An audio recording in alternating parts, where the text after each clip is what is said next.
안녕하세요. 저는 지금 40대 중반에 접어든 나이로 8살짜리 딸 하나, 4살 된 아들 하나 키우면서 살고 있는 주부입니다. 참, 제 이야기를 어떻게 풀어야 할지 은근히 시작이 막막하게만 느껴지네요.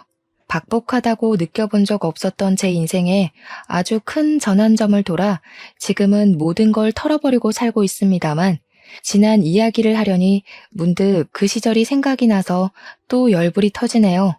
제 얼굴에 침을 뱉는 이야기가 될 수도 있지만 한번 시원하게 털어버리고 새 출발해 보려고 이렇게 사연을 올리게 되었습니다. 제 사연 재미나게 들어주시고 자기 전에 제 이야기 떠올려 주시면서 저를 힘들게 했던 그 인간들을 향해 욕 퍼부어 주시면 감사하겠습니다. 그럼 두서없이 나열될지 모르겠지만 제 이야기를 한번 풀어보겠습니다. 제가 남편을 만나게 된 건 아주 우연 같은 일이었습니다. 같은 회사에 재직 중이던 남편은 저의 사수였는데 평소에 일적인 대화 이외에 다른 말을 나눠본 적 없을 정도로 아주 대면대면한 사이였습니다. 물론 같은 회사, 같은 부서 사람이다 보니까 자연스럽게 알게 되는 일상생활이 있긴 했지만 둘이서 대화를 나눠본 적은 없었던 것 같습니다. 남편이 워낙 쑥스러움을 많이 타고 다른 사람들과도 대화를 길게 이끌어 나가지 못하는 그런 남자여서 더 그랬을지도 모르겠습니다. 그 우연 같은 날은 아주 비가 많이 오던 날이었는데 대중교통을 이용하던 제가 버스 정류장에서 집으로 가는 버스를 기다리고 있었던 날이었습니다. 보통 버스 정류장 앞에는 하수구가 있기 마련인데 담배꽁초로 인해 막혀버렸는지 물 웅덩이가 고여 있었습니다. 제 앞을 지나치던 차 한 대가 물 웅덩이를 빠른 속도로 지나갔고 저는 졸지에 물 세례를 받아야 했습니다. 쫄딱 젖어서 황당함을 느끼기도 잠시, 버스를 탈 꼬락서니가 아니라서 발을 동동 구르며 택시를 타야 하나 고민을 하고 있었습니다. 그때 뒤에서부터 천천히 달려오던 차 한 대가 제 앞에 서더니 저한테 감기 걸리겠다고 빨리 차에 타라고 하더라고요. 어두워서 처음에는 누군지 몰라봤는데 자세히 보니까 저의 사수, 즉 남편이었습니다. 저랑은 집 방향이 정반대인 것으로 알고 있었는데도 불구하고 저를 집까지 데려다 주겠다고 하더라고요. 평소 같으면 부담스러워서 그 호의를 거절했겠지만 이미 속옷까지 다 젖어버린 탓에 어쩔 수 없이 신세 좀 지겠습니다 하고 남편의 차에 올라탔습니다. 당연히 물이 뚝뚝 떨어지고 있었기에 차 시트가 엉망이 되어버렸습니다. 며칠 전에 다른 팀 팀원과 차 산 지 얼마 안 됐다고 차 자랑하는 이야기를 들었었는데 저 때문에 차 시트가 다 더러워져서 어떻게 하냐고 죄송하다고 이야기를 했습니다. 그러니까 저한테 괜찮다고 하면서 빗물에 쫄딱 젖어서 버스를 타고 가는 게 더 마음에 걸린다고 이야기를 하더라고요. 저한테 전혀 관심도 없는 줄 알았는데 그 이야기를 하면서 귓가가 빨갛게 물드는 걸 보면서 이 사람이 나한테 관심이 있다는 걸 그제야 알게 되었습니다. 제가 웃으면서 농담이랍시고 지금 저한테 고백하시는 거예요? 하고 말을 던졌는데 고개를 푹 숙이면서 어쩔 줄 몰라 하더라고요. 저도 솔직히 당황스럽기도 하고 놀랍기도 해서 사수님 혹시 저 좋아하시는 거냐고 했더니 그걸 아직까지도 눈치를 못 챈 거냐고 하는 겁니다. 아니, 평소에 저한테 말 한마디 살갑게 붙여본 적 없는 사람이 그러니까 너무 놀랍더라고요. 그래서 저도 어떻게 알겠냐고 나한테 말이라도 한번 걸어보지 그랬냐고 하니까 갑자기 자기랑 한번 만나볼 생각 없냐고 집에 가는 내내 어필을 하더라고요. 자기 명의로 된 오피스텔도 하나 있고 차도 얼마 전에 샀다면서 우리 나이가 있으니 결혼 상대로 봐도 괜찮지 않냐고요. 이상하게 차에 타기 전까지는 부담스러운 대상이었는데 그런 말을 하는 게 귀엽게 느껴지더라고요. 그래서 저도 충동적으로 만나볼까 싶은 생각이 들어서 좋다고 한번 만나보자고 이야기를 했습니다. 그 전까지는 대화를 많이 나눠보지도 않고 관심이 없어서 몰랐는데 우리 남편에게는 조금 마마보이 같은 기질이 있었습니다. 차라리 대놓고 마마보이였으면 제가 진즉에 헤어지기라도 했을 텐데 그런 수준까지는 아니었고요. 그냥 가끔 가다가 우리 엄마가 하는 정도였습니다. 뭐 대화하다가 그런 거 있잖아요. 우리 엄마가 그러는데 여자는 엉덩이가 커야 한대. 그래야 애를 잘 낳는다고 하더라. 우리 자기는 엉덩이가 커서 걱정 없겠어. 이런 말이요. 그때도 당연히 왜 그런 말을 하지? 라고 생각을 하긴 했는데 사귄 지 얼마 되지도 않았고 여자들에게는 그런 마음들이 하나씩은 있잖아요. 다른 사람은 이 사람을 고치지 못했을지언정 나는 이 사람을 뼛속까지 바꿔놓을 수 있다는 자신감. 사실 다른 사람이 고치지 못했으면 저도 못 고치는 게 당연한 건데요. 저도 참 정신머리 없게 이 사람의 안정적인 모습만 보고는 결혼까지 결심하게 된 것이었죠.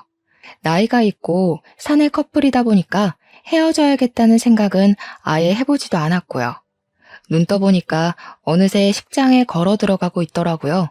시댁은 저희 부부를 지원해줄 만큼 넉넉한 형편은 아니었습니다. 시부모님 두 분이서 편의점을 운영하고 있었는데 자리는 꽤 좋은 곳이었으나 매출 자체는 높지 않았거든요. 남편은 악착같이 월급을 모으고 모아서 본인 명의로 오피스텔도 구매하고 차도 산 것이었습니다. 그걸 어찌나 저에게 어필을 해대던지 시모가 우리 아들 경제관념이 정말 좋다면서 저에게 은근히 물어보시더라고요. 우리 며느리는 돈을 물 쓰듯이 쓰고 그런 사람 아니지? 하면서요. 저야 뭐 그때까지는 농담인 줄 알고 하하 웃었죠. 사실 저는 월급 모은 걸로 현물을 사둔 게 없었거든요. 제 명의 오피스텔이 있는 것도 아니고 차가 있는 것도 아니고요. 근데 그 사실을 알고 은근히 저를 깎아내리더라고요. 남자는 군대도 갔다 오고 사회생활도 늦게 하는 편인데 우리 며느리는 아들보다 모은 게 없어서야 원. 이런 말로요. 시부모님은 편의점을 운영하면서 부지런하게 살고 있다고 아르바이트생도 최대한 안 쓰려고 노력하는 편이라고 하셨습니다. 그러면서 저에게 은근히 가끔 우리 편의점 일도 도와주고 할 수 있지? 그래야 예쁨 받는 며느리가 되는 거라고 하셨죠. 그 말을 듣는데 이 결혼을 해야 하는 게 맞나? 하는 생각이 들기도 했습니다. 그러던 와중에 우리 아버지께서 수제 구두를 만들어 파시는 일을 하셨었는데 거래하던 업체가 대금도 주지 않고 도망가 버리는 바람에 갑자기 빚을 지게 되셨습니다. 아버지의 잘못은 아니었지만 아버지에게 재료를 공급해 주시는 사업장의 대금을 받아서 경비 처리를 해드려야 했는데 그 돈이 사라졌으니 어쩔 수 없게 된 것이었죠. 저는 남편에게 우리 결혼을 조금 미뤄야 할 것 같다고 조심스럽게 이야기를 하게 되었습니다. 아버지의 사업이 갑자기 좋지 않게 되었으니 어쩔 수 없다고 하니 남편이 이럴 때일수록 결혼을 더 빨리 해야 한다는 겁니다. 제가 성질을 살짝 부리면서 돈이 없는데 어떻게 결혼을 하느냐 했죠. 그러니까 당장은 집이 좁을지는 몰라도 아이가 없으니 자기 오피스텔에서부터 신혼생활을 시작하면 되지 않겠냐고 하더라고요. 저희 가족이 살고 있던 집도 잔금을 하청업체 사장님들께 보내줘야 해서 팔기 일보 직전이었거든요. 저 하나 사라지게 되면 우리 부모님께서 쓰실 집만 구하면 되니까 부담이 오히려 덜하겠다 하는 생각이 번뜩 들었던 거죠. 그래서 좋다고 그럼 빨리 결혼을 하자고 이야기를 했습니다. 확실히 사정에 쫓겨서 결혼하는 느낌이 들긴 했습니다. 양가 상견례도 정말 간단하게 진행했고 우리 집 사정, 시댁 사정 둘 다 넉넉하진 않았으니 예단 예물 같은 것도 전부 생략했고요. 대신 손님이 많이 와야 남는 게 있다면서 크긴 하지만 낡고 후진 예식장에서 결혼식을 올리게 되었습니다. 결혼을 하고 나니까 시댁에서 눈치를 조금 주더라고요. 남편에게 여동생이 하나 있었는데 이 문제의 신우가 완전히 망난이었습니다. 제 나이가 34살일 때 결혼을 했는데 신우 나이가 28살이었거든요. 근데 이 신우가 일찍 결혼을 해서 애가 하나 있고 둘째를 임신하고 있었습니다. 사고를 쳐서 남편보다 훨씬 먼저 결혼을 했고 어린 나이에 결혼했다고 신혼의 시댁에서 무시를 하고 시집살이를 심하게 시켰나 봐요. 허구한 날 시부모님 집에 와서 시간을 보내고 있더라고요. 이야기를 들어보니 신혼에는 합가를 해서 살고 있었는데 그러다 보니 부딪히는 게 한두 가지가 아니라고 하더라고요. 사돈댁에서 잔소리 귀에 피딱지가 앉을 지경이라고 매번 시조카를 데리고 와서는 시부모 집에 맡겨놓고 놀러 가더라고요. 시모도 잔소리가 많은 타입이었는데 신우한테는 싫은 소리 한 번을 안 하고 항상 일찍 시집가서 고생하는 우리 딸 하며 시조카를 봐주시더라고요. 눈물겨운 모정이다 싶어서 그러려니 했는데 어느 날 시모가 계단에서 헛디뎌 넘어지는 바람에 발목 인대가 늘어나고 만 것입니다. 병원에서 몇 주간 깁스를 하고 지내야 한다고 했다며 신우한테 아이를 한동안 봐줄 수 없다고 선언을 하신 거죠. 다들 아시다시피 그 나이에 발목을 한번 다치면 제대로 치료하지 않는 이상 자주 발목을 다칠 수 있거든요. 병원에서도 무리하시면 안 된다 하니 시모가 편의점 출근도 마다하고 집에서 요양하기를 선택하신 거죠.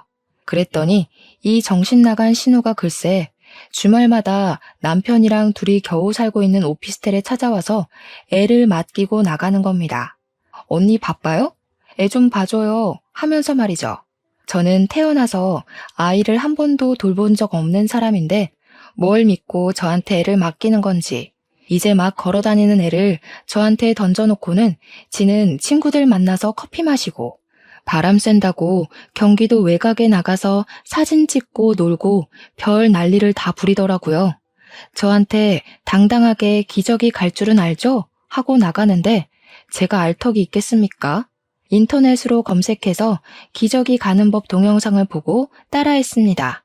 분유도 어떻게 먹이는지 몰라서 신우한테 전화를 몇 번이나 했는데 진짜 제정신인 건지 신우가 지에 맡겨놓고 지는 노느라 정신이 팔려서 전화를 받지 않더라고요. 태어나서 처음으로 맘카페라는 곳에 가입을 해서 글을 올려서 물어보고 먹였다니까요. 애 분유 양은 얼마나 줘야 하나요? 몇 시간에 한 번씩 줘야 하나요? 하면서요. 한번 봐주니까 그 다음부터는 아주 지능적으로 저한테 던지고 가더라고요. 시모가 다리 깁스를 풀고 난 다음에도 저한테 맡기기 시작하는데 짜증이 나서 하루는 제가 집에 없는 척 아무 소리도 내지 않고 있었거든요.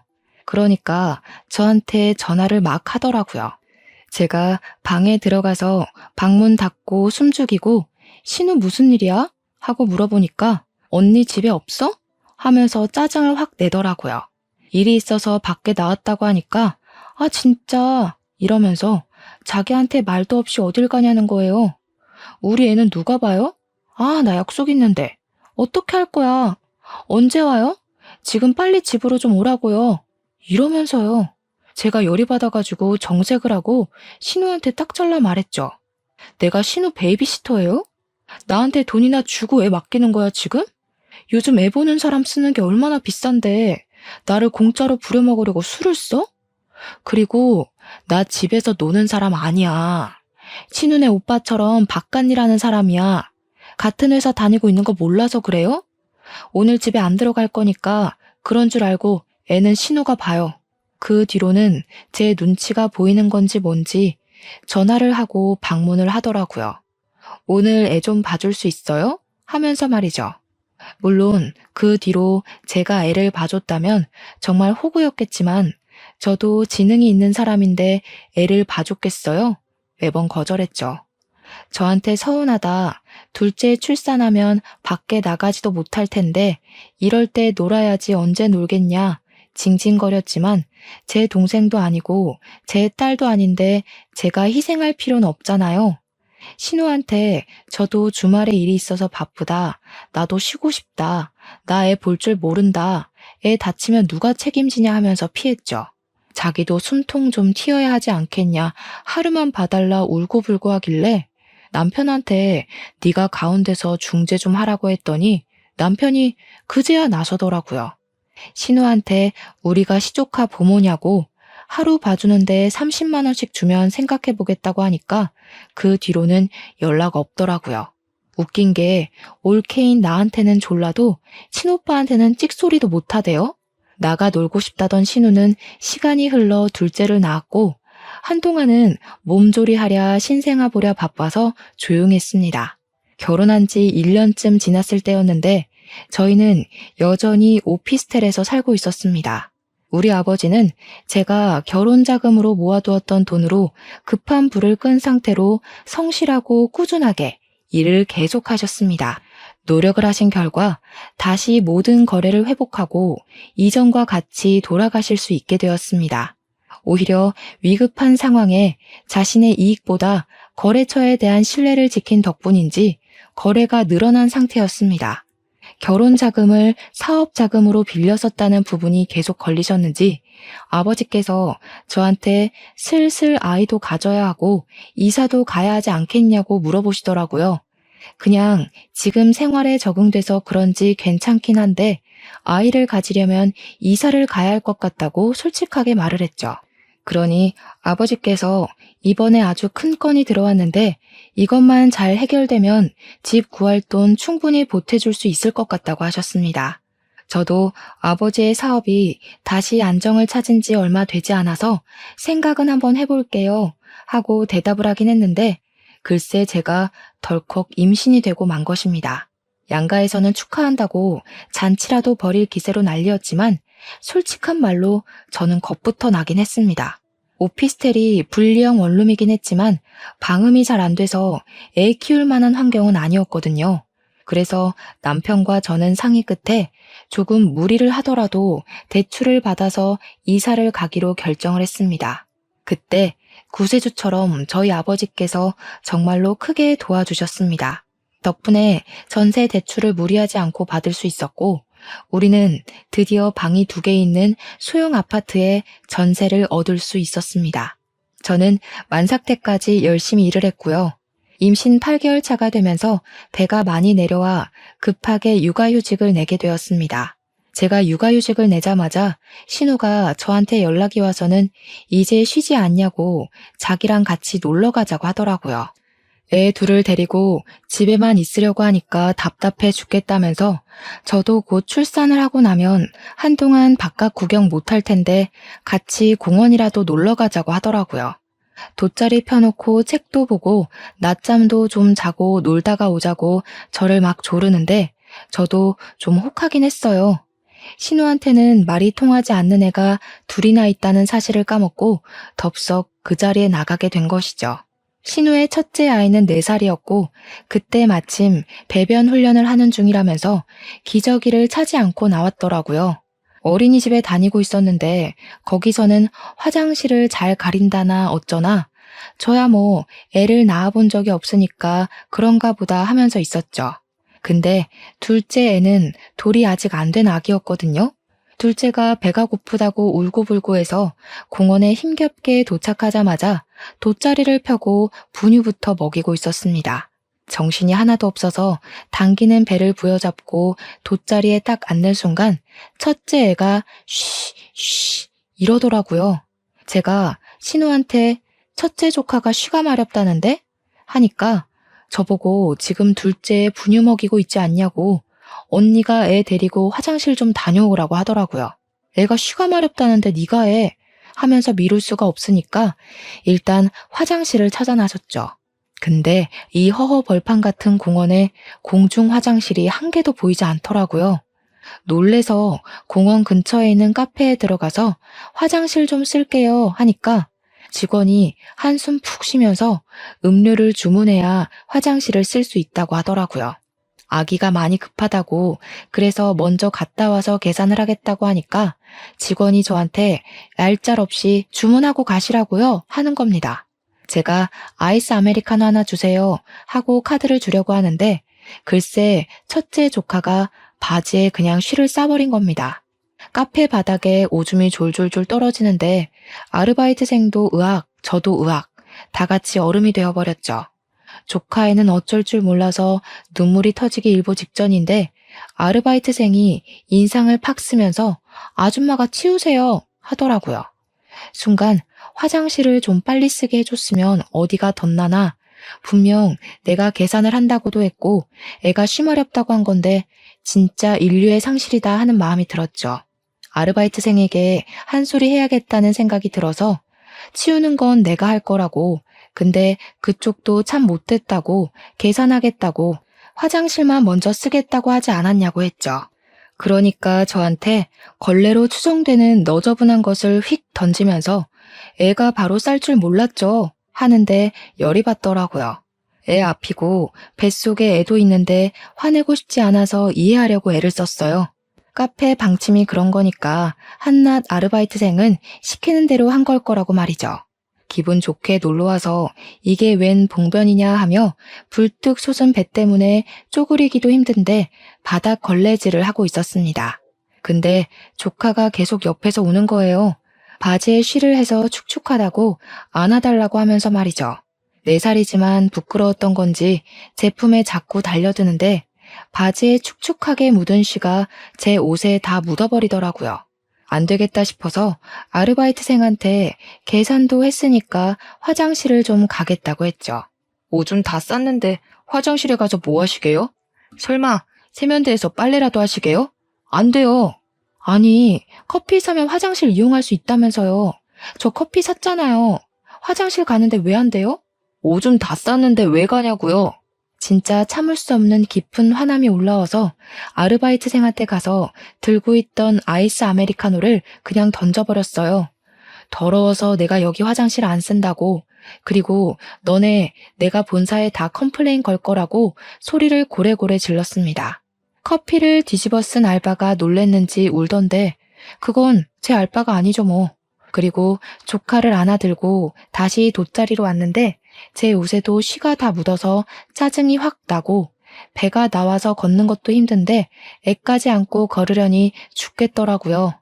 신우가 저랑 조카를 보자마자 뭐야, 바지에 쉬했어? 하면서 2차전을 시작했습니다. 아니 올케 언니, 애 화장실도 제대로 못 데려가고 이게 뭐예요 정말. 여보로또 안 챙겨왔는데.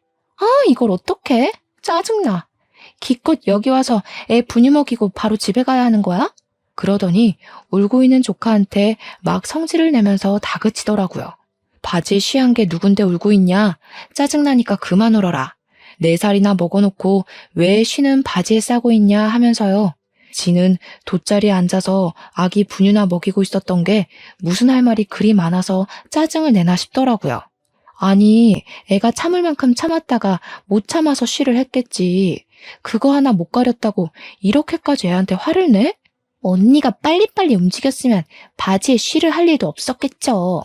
신우, 말 그렇게 하는 거 아니다 정말? 내 옷 더러워진 건 안 보여? 나도 화장실 찾으려고 이 공원을 다 뒤졌어. 화장실을 찾았을 땐 이미 조카가 쉬를 싸버린 걸 어떻게 하니? 됐어. 기분 정말 나쁘다. 나 갈게. 그리고 정말 이 상태로는 놀 기분이 안 난다 싶어서 택시를 잡으려고 큰 길로 나오니까 신우가 뒤에서 아기 둘 데리고 짐을 들고 막 쫓아오더라고요. 그러더니 저를 붙잡고 자기도 놀고 싶은데 못 놀았으니까 애를 데려가던지 짐을 들고 가던지 하나는 하라는 거예요.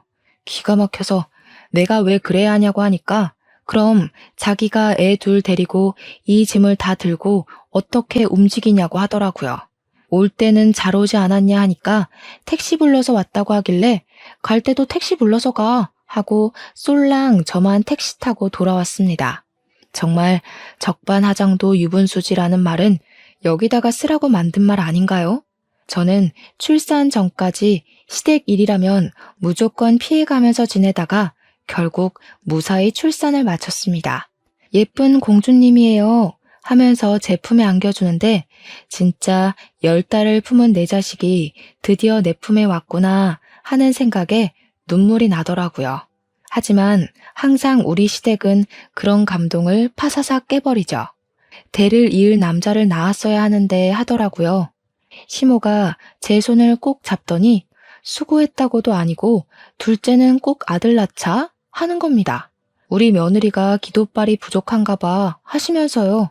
기도가 모자라서 떡하니 달고 나와야 할 게 안 달고 나왔다고.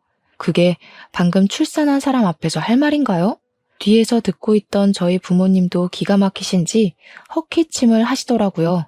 몸이 막 쑤시고 정신이 오락가락하는 와중에도 지고 싶지 않아서 시모한테 웃으면서 대꾸했죠. 아들을 낳으려면 남편이 노력을 해야 하는데 제가 노력한다고 될 게 아닌 것 같아요. 하고요. 그러니까 시모가 몰라서 그런다며 왜 옛날 사람들이 절 가서 아들 낳게 해달라고 기도를 하는 건지 모르냐고 하시대요. 도라르방 코 만지면 아들 낳는다는 소리 모르냐고. 그게 다 기도 열심히 하면 아들 낳을 수 있어서 그런 거라고요.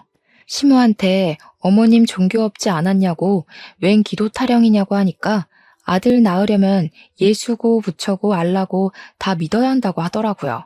진짜 이게 상식적인 사람이 할 말인지. 이해가 안 가서 피곤해서 자야겠다고 하고 이불 뒤집어 썼습니다. 몸조리 잘하고 육아휴직도 알차게 썼습니다. 거의 1년을 꽉 채운 다음에 복직을 해야 할 시기가 다가왔는데 애를 어찌해야 좋을지 막막하더라고요. 아직 돌도 안 된 아기를 어린이집에 보내자니 신경 쓸 게 한두 가지가 아니더라고요. 거기다가 돌쯤에 아이들이 자주 아픈 것도 한몫했고요. 회사에 복직을 해야 하나 말아야 하나 고민을 하고 있는데 눈치를 챈 남편이 저에게 넌지시 말을 했습니다. 자기가 승진도 했고 월급도 이전보다 올랐으니까 육아에 집중을 하는 것이 어떠냐고요. 집 대출금도 우리 아빠가 도와주신 덕분에 잘 갚고 있으니까 회사를 그만둬도 괜찮을 것 같다고 하는데 솔직한 말로 경력 단절된 여성이 되고 싶진 않았습니다. 근데 또 우리 아이를 두고 출근을 하자니 그게 눈에 밟혀서 안 되겠는 거죠. 일이냐 육아냐 정말 며칠을 고민하다가 결국에는 사표를 내게 되었습니다. 집에서 본격적으로 육아맘으로서의 생활을 시작하게 되었죠. 처음에는 정말 좋았습니다. 날이 다르게 성장을 해가는 우리 아이를 보면서 뿌듯하기도 하고 신기하기도 했고요. 근데 시간이 지나니까 집에서 살림만 하는 제가 너무 초라해 보이고 우울함도 찾아오고 하더라고요. 애는 점점 말을 안 듣지, 저는 집 밖으로 나가지도 못하지. 사회생활하는 남편이 너무 부럽더라고요. 아이가 4살쯤 되었을 때 저도 일을 하고 싶다는 생각이 들었는데 때마침 어린이집에서 대기가 빠졌다고 아이를 입소시킬 거냐고 물어보더라고요. 냉큼 하겠다고 이야기를 하고는 이력서를 썼습니다. 그런데 애석하게도 경력이 단절되어 버린 여자를 써주는 회사가 없더라고요. 면접을 볼 수 있는 기회조차 오지 않았습니다. 더욱 저를 힘들게 만들었던 건 둘째를 임신하게 되었고 저는 회사에 취직할 수 없는 여자가 되어버렸습니다. 둘째를 출산하는 과정은 첫째보단 순탄했지만 저를 집어삼킨 우울감은 더욱 깊어지게 되었습니다. 둘째마저도 돌이 지나고 두 아이 모두 어린이집에 들어갈 수 있게 되자 하루하루를 무기력하게 살아가는 와중에 시모가 제안을 했습니다. 편의점에서 심심풀이로 아르바이트를 해보는 게 어떠냐고 하셨어요. 긴 시간은 아니고 아이가 어린이집에 가 있는 동안에만 해보라고요. 월급은 편의점 아르바이트생들이 다 거기서 거기로 받으니까 최저시급 맞춰주겠다고 하시더라고요. 최저시급을 받으면서 일해본 게 언제더라 싶었지만 그거라도 벌어야 활력이 생기겠다 싶어서 하루에 6시간씩 주 5일 근무를 했습니다. 오전 10시부터 오후 4시까지 딱 아이들을 어린이집에 맡겨둘 수 있는 시간이라 좋다고 했죠. 그전까지는 신경을 안 써서 몰랐는데 시몬의 편의점이 위치도 좋은데 이상하게 매출이 별로 안 나온다 싶긴 했거든요. 알고 보니까 시부가 출근을 하면 편의점 앞 파라솔에 앉아서 담배도 피우고 친구들이랑 바둑도 두고 맥주를 마시고 있더라고요. 어느 누가 그런 편의점에서 물건을 사고 싶겠습니까? 다들 길 건너에 있는 다른 편의점을 가더라고요. 그러면서 장사가 안 되네 어쩌네 하니까 제가 기가 막힌 거죠. 하루는 보다 안 되겠다 싶어서 시부한테 바둑을 두고 싶으면 저쪽에 있는 공원에 가시라고 했죠. 그랬더니 공원에서는 담배를 못 피우게 해서 안 된다는 거예요. 제가 시부한테 영업장에서 담배 피우는 건 되겠냐고 여기 학원 학교 근처라서 담배 피우시면 안 되는 곳이라고 했죠. 그러니까 내 가게 앞에서 피는 건데 왜 하길래 그래서 장사가 안 되는 거라고 다른 데 가서 하라고 했습니다. 별 유난이다 하길래 시부한테 일주일 동안만 다른 데 가서 놀아보라고 매출 비교해보고 별 차이 없으면 시부 하고 싶은 대로 하시라고 했습니다. 그래서 제가 일하는 동안에는 시부를 내쫓았거든요. 아니나 다를까 매출이 겁나 오르더라고요. 그러니 시부가 저한테 잔소리도 못하고 시모는 잘한다 잘한다 하고요. 그러다가 사건이 터지게 된 것입니다. 제가 일하는 시간이 오전 10시부터 오후 4시까지니까 학생들은 다 학교에 있을 시간이지 않습니까? 그래서 대충 담배나 술을 사러 오면 얼굴만 대강 보고 물건을 팔았단 말입니다. 전 요즘 애들 얼굴이 그렇게 사갔는지 몰랐죠. 염색도 하고 피어싱도 하고 문신도 했길래 별 생각 없이 담배를 팔았던 겁니다. 그런데 그 아이가 미성년자였고 하필이면 그날 딱 경찰한테 걸리게 되었던 거죠. 우리 편의점에 경찰이 찾아와서는 미성년자한테 담배를 팔았다고 영업 정지라고 딱지를 딱 붙이는데 눈앞이 캄캄해지더라고요. 제가 경찰한테 억울해서 보시라고 머리 염색도 하고 문신도 있고 낮 시간대에 와서 당당하게 담배를 사가는데 내가 어찌 알겠냐고 했습니다. 경찰이 억울한 건 알겠는데 그래도 무조건 신분증 검사를 하셨어야죠 하는데 할 말이 없더라고요. 제가 편의점에서 일을 시작한 지 얼마 되지 않아서 몰랐던 거죠. 저한테 매출이 올랐다고 복덩이라고 어화둥둥 해주시던 시부모가 한순간에 돌변을 하는데 그것도 기가 찼고요. 신분증 검사를 안 해서 일주일이나 영업정지를 먹었는데 어떻게 할 거냐고 닥달을 하대요? 네가 매출 다 물어낼 거냐? 다른 건 몰라도 냉장식품들 유통기한은 어떻게 할 거냐?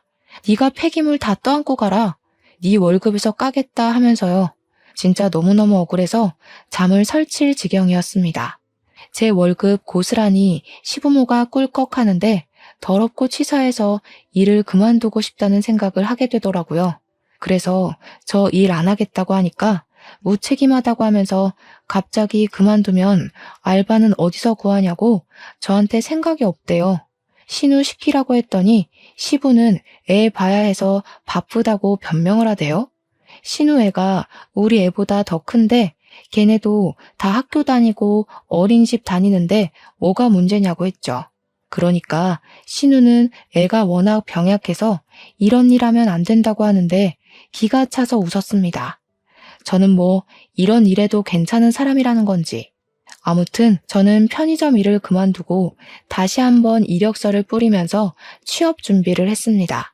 근데 제가 너무 취업에 대한 스트레스를 받았던 건지 아니면 시댁 때문에 그랬던 건지 어느 날부터 가슴이 찌릿찌릿 아프더니 가슴에 혹 같은 게 만져지는 것 같았습니다. 처음에는 생리할 때가 됐나 싶어서 별 대수롭지 않게 생각을 했는데 날이 갈수록 멍울이 크게 느껴지는 겁니다.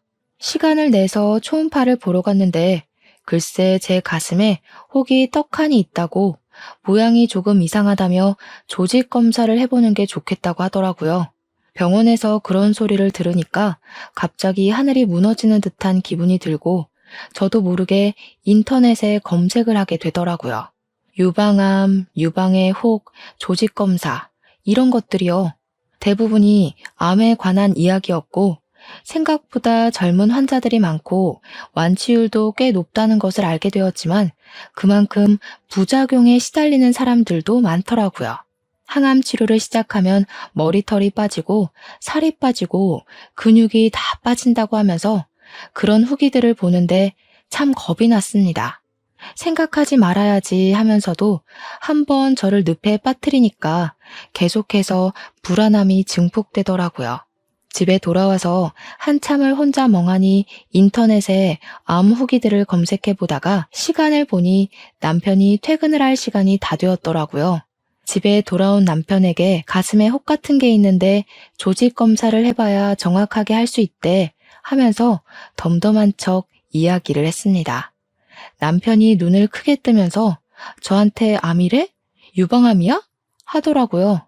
아직 어린아이가 둘이나 있으니 우리 남편에게도 얼마나 청청병력 같은 소리겠습니까? 흐르는 눈물을 막 억지로 닦아내면서 아직 잘 모르겠다고, 모양이 이상하다고, 전부 암은 아니라고 하더라. 조직 검사를 해봐야 알 수 있을 거래 라고 병원에서 들은 이야기를 해주었습니다. 근데 남편이 저를 빤히 바라보더니 당신 보험은 다 들어져 있지? 하더라고요. 순간 위로도 아니고 보험금 이야기를 하니까 기분이 나빠서 아니? 보험 없는데? 라고 대꾸를 했어요. 물론 보험 가입이 되어 있었습니다. 우리 부모님께서 어릴 때부터 들어주셨던 실비의 생명에 종신보험까지 있을 건 다 있었지만 괜찮냐는 말도 없이 보험부터 묻는 게 괘씸하더라고요. 갑자기 남편이 머리를 막 헝클이더니 그 나이 먹도록 보험도 안 들어놓고 뭐 했냐고 망했다고 하는 겁니다. 이게 다 무슨 소리인가 싶어서 멍하니 있으니까 암 치료는 무슨 돈으로 하냐고, 유방암 약 비싼 거 아니냐고 돌겠다고 하더라고요. 순간 온몸에 피가 차게 식는 것 같은 느낌이 들면서 너무너무 실망스러웠습니다. 그러더니 저한테 장인 장모 돈 좀 있대? 우리 부모님은 돈 없을 건데? 암 치료 무슨 돈으로 하지? 대출금도 갚아야 하고 애도 키워야 하는데 하면서 혼잣말을 하더라고요. 제 손을 딱 잡더니 그거 크기가 크대? 다른데 전이됐으면 우리 그냥 치료 포기할까? 하더라고요. 이게 정신 나갔다 싶더라고요. 남편한테 화를 내면서 지금 나보고 죽으라는 거냐고 하니 가망 없으면 굳이 돈 쓸 필요가 있네요. 냉정하게 생각하자면서 우리 자식들은 누가 키우냐고요. 진짜 이런 놈이랑 더 살아야 하나 싶더라고요. 그래? 그럼 그냥 이혼하자. 이혼? 이혼이 무슨 애들 장난이냐? 너 실비나 암 보험은 없다고 했지만 사망보험도 없어? 도저히 화를 참을 수가 없어서 남편 새끼의 뺨을 있는 힘껏 쳤습니다. 바로 빨갛게 부어오르는 뺨을 부여잡고 저를 멍하니 쳐다보더라고요. 야, 이 짐승 새끼야. 네가 사람이냐? 어? 사람이야? 나한테 괜찮냐는 말 한마디 없이 보험금 타령이야 지금? 내가 암인지 아닌지도 아직 모른다고 했지. 어떻게 치료를 포기하자는 둥 그딴 소리를 해? 네가 그러고도 내 남편이야? 사람이냐고. 야, 그러면 돈 없는데 무슨 암 치료를 해? 장인 장모가 해준대? 우리 집에서는 못 해줄 것 같으니까 하는 소리 아니야. 그리고 보험금 타령이 왜? 암일지도 모르는데 미리 알아두면 좋으니까 그러지. 너 사망보험금 나오는데 지레 겁먹고 이혼하면 누구 좋으라고? 그 말에 이놈은 구제불능이구나 싶어서 이혼하자고 했습니다. 누구라도 저와 같은 생각을 하게 되지 않을까요? 나 보험금 나올 거 없고 사망보험금도 나올 거 없어. 어차피 우리 자식들 어떻게 크는지 너 관심도 없었잖아. 내가 키울 거니까 이혼하자 우리. 암이든 아니든 이혼하자고. 누가 무서울 줄 알고? 나도 혼자 사는 게 편해. 아들이든 딸이든 유방암 유전되면 어떡하냐? 나 병수발 못 든다. 저는 그런 남편의 반대쪽 뺨도 때려버렸습니다. 지금 우리 자식들 유방암 걸리라고 저주를 하는 것도 아니고 어떻게 저런 소리를 할 수 있는 건지 저는 그 길로 짐을 싸서 친정으로 왔고 남편에게는 이혼 도장 찍어줄 테니까 서류 작성해서 오라고 했습니다. 싹싹 빌면 봐줄까 싶기도 했는데 진짜 정신 못 차리고 이혼 서류 들고 집으로 찾아왔더라고요. 우리 부모님도 저한테 이야기를 다 전해 듣고는 남편 새끼 얼굴도 보기 싫다고 서류만 낚아채고는 문 닫아 버리셨습니다. 저도 서류 빈칸 싹 다 작성해서 다시 남편에게 전해줘야 하는데 찾아가는 수고도 하고 싶지 않아서 퀵 불러다가 보내버렸습니다. 양육비는 제가 아이들을 키우는 대신 남편이 매달 100만 원씩 지원을 해주기로 했고요. 그렇게 서류를 처리하고 있는 동안 조직 검사에 대한 결과가 나오게 되었는데 다행히도 유방암은 아니라고 하더라고요. 단지 혹의 크기가 여기서 더 커지면 수술을 해서 떼어내어야 한다고 추적 검사를 하자고 하시더군요. 얼마나 다행이었는지. 부모님과 저 정말 밤새 서로 부둥켜 안고 울었습니다. 남편은 제가 유방암 줄 알고 있던 상태였으니까 협의 이혼 재판이 끝나고 이혼 확인서를 들고 구청에 가서 제출을 했죠. 이거 제출하시면 진짜 이혼 되시는 거예요 하면서 직원이 이야기를 하는데 빨리 처리해달라고 했습니다. 다 처리되셨습니다 하고 서류를 떼어보니까 제 등본에서 남편이 쏙 빠졌더라고요. 남편이 저한테 머쓱하게 그래도 살았던 정이 있으니까 암 치료 잘하라고, 그리고 자기 재혼이라도 하게 되면 애는 못 데리고 가니까 장인 장모한테 애 잘 키우라고 전해주라고 하더군요. 진짜 끝까지 찌질하고 재수없는 놈이 따로 없지 않습니까? 정신 나간 놈아. 어디 가서 애 아빠라는 소리 하지 마. 너 같은 거 아주 경멸이야. 그리고 나 암 아니라고 하더라? 애는 평생 내가 키울 거니까 걱정하지 마. 뭐? 암이 아니라고? 조직 검사해 봐야 알 수 있다고 했잖아. 그냥 혹이래.